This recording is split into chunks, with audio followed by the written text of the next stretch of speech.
देखिए एक चीज़ के स्ट्रेट्स ऑफ हार्मोस को कंट्रोल करना बहुत ज़रूरी है। ये पहले दिन से बोला जा रहा है स्ट्रेट्स ऑफ हार्मोस को कंट्रोल करेंगे। ईरान चाहता है कि वो कंट्रोल करे ताकि वो $1 मिलियन पर शिप वो अपना ले ले उससे। उसका $1 मिलियन पर शिप का मतलब ये उसकी जो उसका भी तो नुकसान हुआ है ना, तो वो चाह रहा है उससे रिकवरी हो जाए। अच्छा ये रिकवरी किसी एक आदमी, किसी एक कंट्री पे, किसी एक आदमी पे नहीं पड़ने वाली। तो वो चाह रहा है कि आराम से सारे शिप्स दे दें मुझे, मेरा काम हो जाएगा।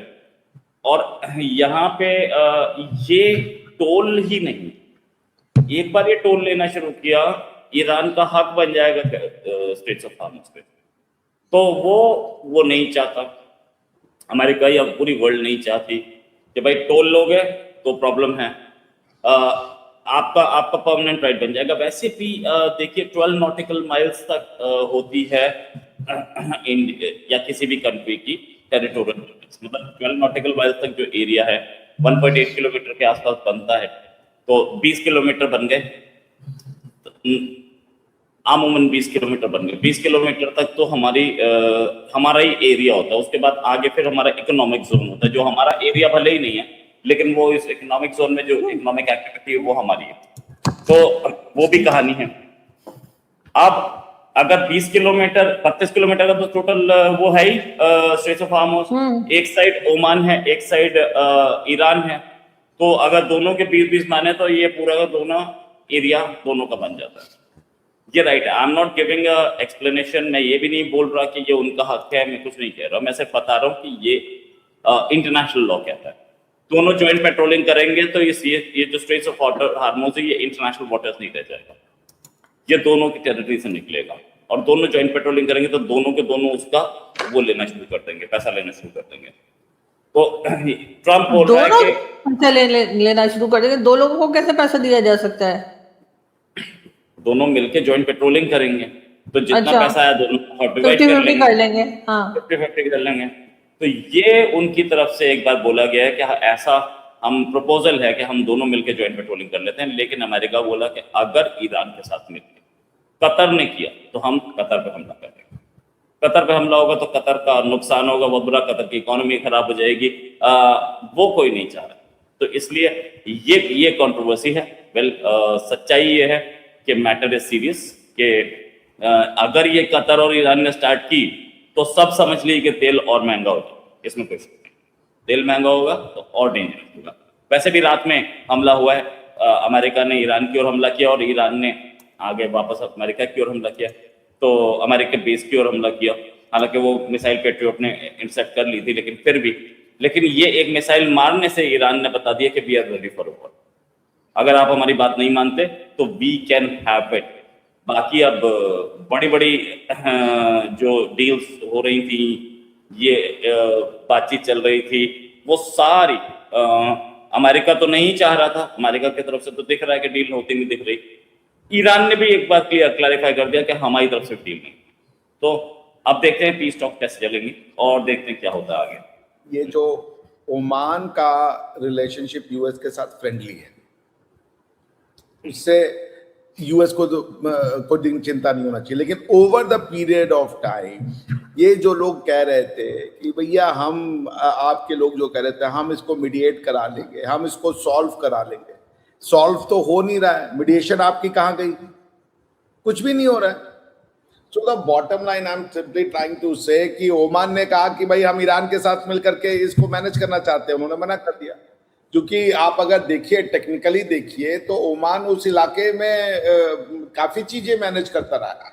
इवन ये जो चाबहार पोर्ट था, ओमान एक समय इंडिया को ऑफर किया था चाबहार पोर्ट। इंडिया ने उस समय, सॉरी ये चाबहार नहीं, ये जो आपका बलूचिस्तान वाला इलाका है जो कि चाइना के साथ आपने डेवलप किया, ये इंडिया को वो देना चाहते थे ओमान।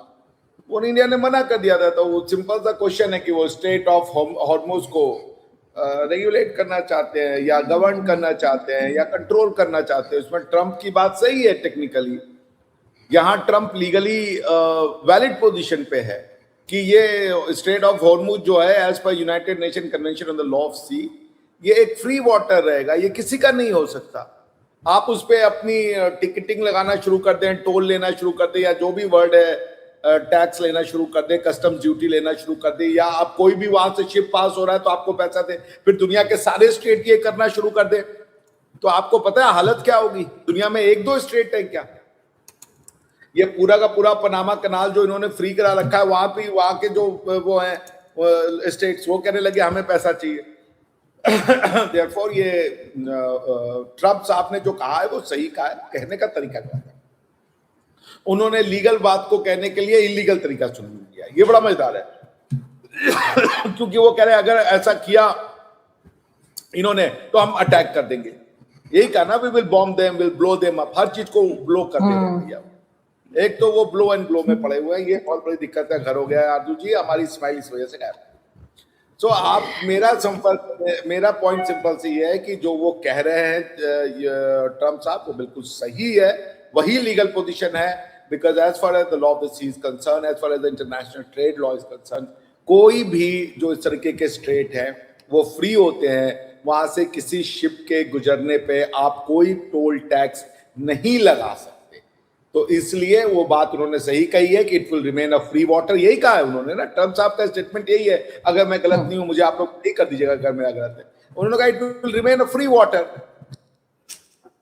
देखो, लड़ाई की तरफ जाने की मूड में तो लड़ाई की तरफ जा तो नहीं सकते अभी, सच बात तो ये अभी लड़ाई पॉसिबल नहीं है ट्रम्प की तरफ से। अभी क्या पॉसिबल है अभी, क्योंकि उनके पास एम्यूनिशन नहीं है। एक खबर ये भी आई थी कि सिर्फ 200 पेट्रियट बैटरीज बची, जिसमें से एक कल मार दी, तो 199 बची होंगी अब। सिर्फ 200, ये खबर थी, अब मैं कोई गिन के तो आया नहीं, लेकिन 200 बची हैं, तो 200 तो कम है। कंट्रीज भी तो 7-8 है जिनको देनी है, और ऊपर से आपको यूक्रेन को भी देनी है, तो अभी तो नहीं। लेकिन ये डील नहीं हो पा रही। क्यों नहीं हो पा रही है डील? वो इसलिए नहीं हो पा रही है कि इसमें आप प्लेयर्स बहुत सारे घुस गए हैं। चाइना भी इसमें है, इसमें रशिया भी घुस गया है, इसमें बाकी प्लेयर्स भी घुस गए हैं, तो ये डील हो नहीं पा रही है। और आप इस डील को अगर देखें तो अटक कहाँ रही है? हार्मोज पे। जिस हार्मोज के लिए अब आ गया है एक कतर की तरफ से प्रपोजल, और अगर कतर की तरफ से प्रपोजल ऐसा कुछ आया तो कतर ने सोच समझ के किया होगा। और कतर कहीं ऐसा तो नहीं कि चाइना के इन्फ्लुएंस में आ रहा है। तो बहुत सारी चीजें देखनी पड़ेंगी, लेकिन मैटर जो है सीरियस होता जा रहा है। डील अभी आई है क्या? ऐसी कोई डील तो अभी हमें दिखी नहीं। अभी लेटेस्ट भी कोई ऐसी डील नहीं दिख रही है। ये भी कि पूरे के पूरे गेम में ट्रूस है, मतलब ये है सीज फायर है, और इस सीज फायर को सब अपने हथियार खरीदने के लिए यूज कर रहे हैं। जितने प्लेन आ रहे हैं डेली अमेरिका के आकर के लैंड कर रहे हैं गल्फ, उससे पता चलता है कि बहुत सारे एम्यूनिशन वो लेके आ रहे हैं। और ईरान भी अपनी पोजीशन को बेटर कर रहा है, इसमें कोई शक नहीं। मैटर जो है वो ये है कि दोनों सीज फायर, दोनों पीस को एक और वॉर के लिए तैयारी कर रहे हैं उसमें। और हम देर सवेर क्या ऑयल स्लाइड किया है, $85 के आसपास आया है।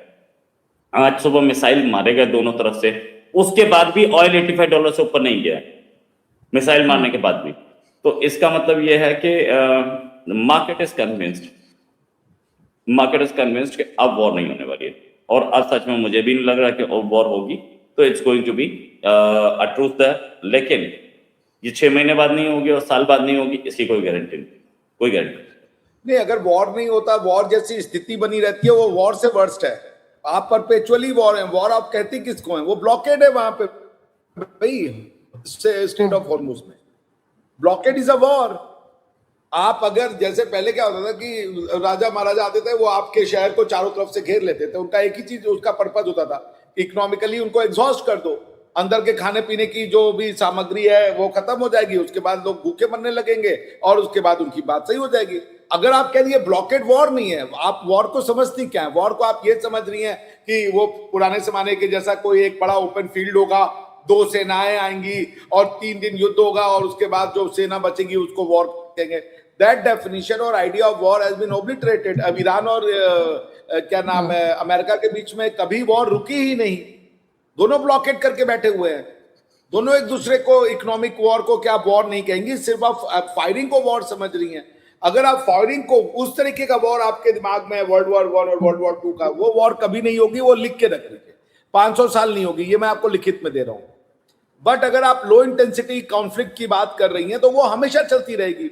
ये ईरान के ऊपर पहला अटैक नहीं है, पूरा केस है। मैं आपको बता रहा हूं 2 केसेस है इंटरनेशनल कोर्ट ऑफ जस्टिस में। एक का नाम था यूएस ईरान वॉर, वो उसमें ईरान के जो पेट्रोल के वो थे टैंक, पेट्रोल के जो उनके रिफाइनरीज थे और जगह पे अमेरिका ने अटैक कर दिया था।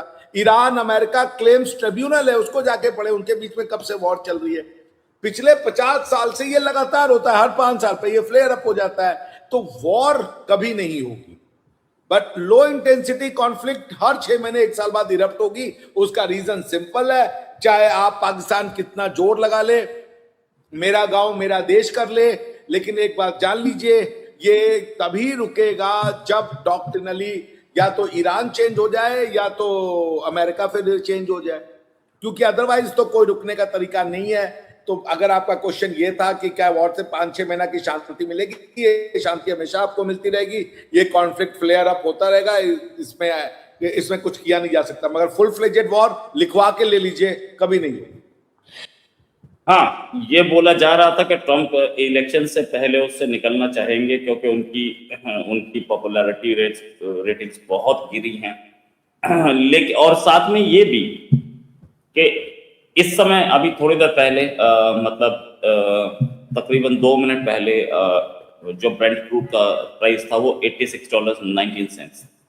तो $86.19 पे ये उसके लिए भी महंगा है, क्या बोलते हैं उसे, अमेरिका के लिए भी महंगा है और इंटरनेशनल मार्केट ये $64-65 के आसपास कहीं स्टेबलाइज होता है। तो अमेरिका में अमेरिका का तेल है, अमेरिका के लिए भी वो इंटरनेशनल मार्केट पे इंटरनेशनल प्राइसेस पे बिक रहा है। ये जो अमेरिकन पब्लिक है वो तेल ही नहीं बाकी चीजें भी महंगी हुई हैं, उनको बड़ी प्रॉब्लम आ रही है। वहां पर ट्रंप के लिए एक सामने एक बड़ी प्रॉब्लम खड़ी है। हो सकता है ट्रंप इसमें कहीं लॉस में रहें, तो वो कोशिश कर रहे हैं कि अभी से जल्दी जल्दी खत्म करो, पहले अपना इलेक्शन निकालो, क्योंकि इलेक्शन में ट्रंप हारे तो उनकी मेजॉरिटी जाती रहेगी सेनेट से, उनकी मेजॉरिटी जाती रहेगी इससे कांग्रेस से। ये प्रॉब्लम्स हैं और ये प्रॉब्लम्स जो हैं ये फिर आगे जाकर के उनके अगले 2 साल जो है वो बड़े खराब करते हैं, क्योंकि हर चीज के लिए सेनेट में वो पूरी की पूरी उनको कॉन्फ़िगरेशन बिगाड़नी पड़ेगी कि कैसे किस सेनेटर को खुश करें, किसको ना करें, कौन सी पार्टी से क्या करें। ये प्रॉब्लम्स हैं। अब ये आगे प्रॉब्लम आएगी। एक तो ट्रंप गवर्नमेंट वीक हो जाएगी और ट्रंप और मोदी दोनों वीक गवर्नमेंट चलाने के आदी नहीं है। ये दोनों के दोनों एकदम डिक्टेटोरियल गवर्नमेंट चलाने के, मैंने बोल दिया ये काम हो, तो they don't really care about the parliament कि भाई पार्लियामेंट इस पे क्या करेगी। मोदी जी जो हैं उनके जितने भी डिसीजंस हैं एक दिन में बिल्स पास हुए, एक दिन में। उन्होंने बहुत ही जैसे बोलते हैं ना इन्वेस्टमेंट ओरिएंटेड और फ्यूचर ओरिएंटेड और जैसे बोलते हैं डेवलपमेंट ओरिएंटेड अगर 10 साल चलाई है तो वो एक फुल मेजॉरिटी की वजह से। ट्रंप जो है वो डिस्ट्रक्शन वाला आदमी है, वो फुल मेजॉरिटी या मेजॉरिटी लेकर के डिस्ट्रक्शन कर रहा है, तो वो अब वो डिस्ट्रक्शन नहीं कर पाएगा, उसके ऊपर कई नकेल लग जाएंगी। प्रेसिडेंशियल जो आते हैं प्रेसिडेंशियल, मैं तो उसको बोलूंगा डिक्टेटोरियल नोटिसेस वो आ रहे हैं, उस पर भी पैसा नहीं आ पाएगा। तो प्रॉब्लम है। ट्रंप जल्दी से जल्दी चाह रहे हैं, लेकिन ट्रंप चाचा जो है ये भैंसा जितना शांति से बैठा था, ऐसा लगता है कि ट्रंप चाचा भी ऐसे ही बैठे हैं, उनको टेंशन नहीं है कि क्या होगा। हालांकि वो न्यूयॉर्क कैंपेन के लिए गए हुए थे, अभी तो न्यूयॉर्क इज डेमोक्रेट स्टेट और मुझे नहीं लगता 1968 के बाद से वहां पर कोई रिपब्लिकन जीता नहीं है, तो इस बार भी वो ट्रंप की पार्टी हार ही सकती है, चांसेस बहुत ज्यादा है। बाकी जगह पे वो कैंपेन कर रहे हैं, देखते हैं क्या होगा।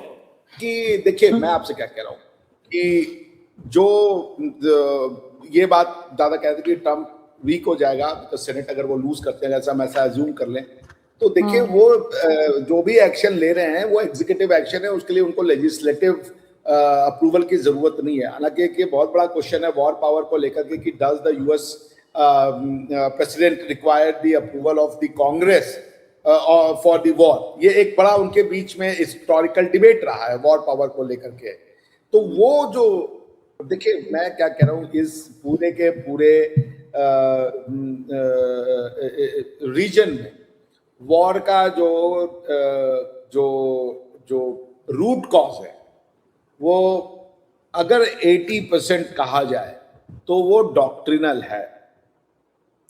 ट्रंप ने कल ट्रुथ सोशल पे लिखा कि अब्राहम अकॉर्ड सबको मैंडेटरी साइन करना है। पाकिस्तान की तो हवा छूट गई, वो तो मीडिएशन करवा रहे थे। अगर आप मीडिएशन करवा रहे हो, पीस करवा रहे हैं, तो अब आप अब्राहम अकॉर्ड साइन करेंगे। अब्राहम अकॉर्ड साइन करने का मतलब है कि आप इजराइल को मान गए, और उन्होंने कहा है कि सऊदी अरेबिया को तो कंपलसरी ज्वाइन करना है। उन्होंने मैंडेटरी कर दिया ट्रुथ सोशल पे कि भैया अगर आपको है, आप तो उस बोर्ड ऑफ पीस में भी बैठे हुए हैं, आपकी तो एग्जिस्टेंस का पूरा जो मैंने कहा ना भाई, मैं बहुत पहले से कह रहा हूँ, तो ट्रुथ सोशल पे ट्रंप साहब ने मेरी बात को जो है एक तरीके से स्टैंप कर दिया। मैंने कहा था 2 तरीका है इस पूरे डिस्प्यूट को रिजॉल्व करने का। एक तरीका जो मोहम्मद बिन सलमान ने लिया है उसका नाम है अब्राहम अकॉर्ड, क्योंकि उन्हीं की इनिशिएटिव पे हुआ ये सब, मोहम्मद बिन जायद और मोहम्मद बिन सलमान साहब के इनिशिएटिव पे। दूसरे का नाम है वॉर। तो उन्होंने वही बात कह दी, उन्होंने कहा अब्राहम अकॉर्ड ही है। उन्होंने कहा ईरान से भी यही कहा कि तो एमबीएस तो नहीं मान रहे, एमबीएस ने तो नहीं कहा कि वो करेंगे ऐसा। अरे एमबीएस ने बिल्कुल कहा, आप जो पब्लिक कंजम्पशन के लिए क्या कह रहे हैं वो छोड़ दीजिए, एमबीएस साइन करेंगे। मैं आपको लिख रहा हूं, मेन जो 2 कंट्री हैं वो है पाकिस्तान और ईरान। वो तो कह रहे हैं ईरान को साइन करना है। वन ऑफ द कंडीशन जो उन्होंने अब रख दी है, वो कह रहे हैं अब्राहम अकॉर्ड भी साइन करो। वो तो कतर और कुवैत ने भी मना कर दिया। अरे भाई मैं क्या करूं, मना कौन भी कर दे, मना पे मत जाइए।